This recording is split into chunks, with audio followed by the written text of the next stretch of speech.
One-handed column writing is hard, and Arsenal are irrelevant. Cockneys versus zombies, having your Arsenal cake and eating it, and Ronaldo revisionism.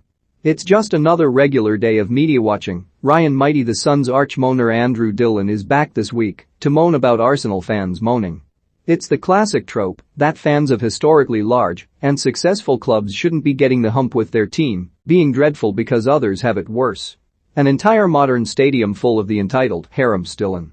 Arsenal fans are apparently angry at themselves for failing to accept that Arsenal have slipped away into mediocrity and, worst of all, that nobody really cares anymore, writes the man devoting the bulk of his page in the country's biggest-selling newspaper to Arsenal.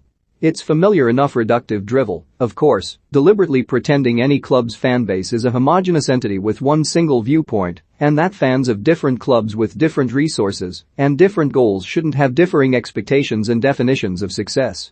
Arsenal's absence from Europe and presence in therefore unfamiliar presence in the Carabao Cup second-round draw is worth noting, but describing the ignominy of a trip to West Brom's Hawthorn seems a bit much for a ground that Arsenal have visited 13 times in the Premier League. We thought it was the Arsenal fans who are entitled snobs? Pretending that Arsenal are irrelevant even as you devote your column to their struggles, rather than how good Chelsea looked, is a neat cake and eat it twist, but we're mainly vexed by what else was on Dillon's mind as he wrote this. Because his segue into the Arsenal fans arrives via a tortured introduction involving a film called Cockneys vs. Zombies. The Arsenal fans are like zombies, you see, which he insists is a film that arrives, leaves your consciousness overnight, leaving no great lasting impression, which, like his central Arsenal conceit, appears a bit of a stretch given he's just used it as the intro for his weekly column.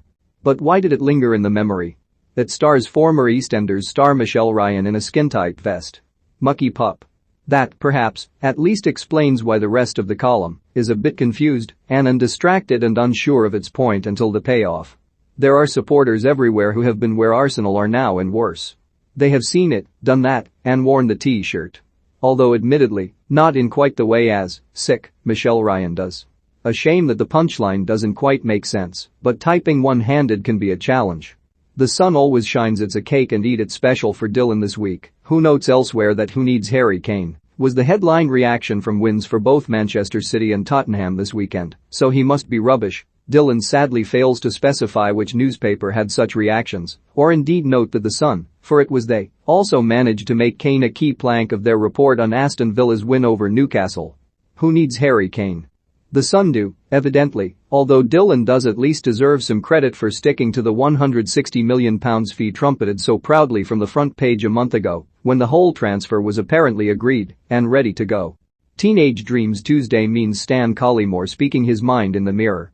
It's disappointingly reasonable stuff for the most part. Mason Greenwood should be in the England squad. Spurs should try and sign Adama Traore. Arsenal aren't very good. Fair enough, shouts all. Even the premise of his main article is perfectly sound, that Harvey Elliott is a hugely exciting talent, but Liverpool should be patient with him. We do have to take exception to one part of it, though. In contrasting the teens who are ready for the first team and those who need a little longer, it's hard to really accept Cristiano Ronaldo's place alongside Harry Kane in the list of those who needed time to crack elite football. Ronaldo got even better in his 20s, but let's not pretend teenage Ronaldo wasn't already a hugely successful footballer or a Kane-style late bloomer. He was a first-team regular for Sporting at 17 and became English football's most expensive teenager when signing for Manchester United at 18. He made his 50th Premier League appearance on his 20th birthday, by which point he already had 10 top-flight goals in England.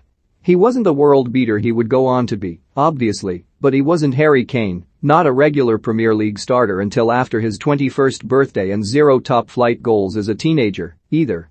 Blaze over. And talking of Ronaldo, some Jake Polden mirror work so shameless that we have to draw attention to it, even though it's actually from yesterday. Joel Glazer's Man United transfer promise as Cristiano Ronaldo made available for £25 million, shouts the headline.